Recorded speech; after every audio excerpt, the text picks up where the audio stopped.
Otajonim Fayzumurod Bolqiyevning yorqin xotirasiga tabarruk 100 yoshiga bag'ishlayman. Otam Fayzumurod Bolqiboy o'g'li Bolqiyev Fozili 1926-yil noyabrida tug'ilgan.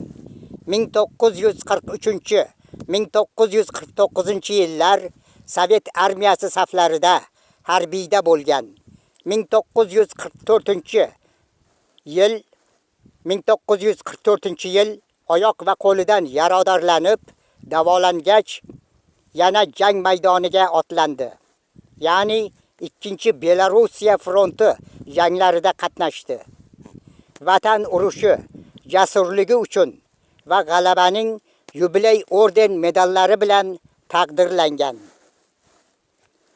2013-yil 12-mayida 87 yoshida olamdan o'tdi. Oxirati bir umrga mangulikka obod bo'lsin. Yotgan joylari jannat makon bo'lsin.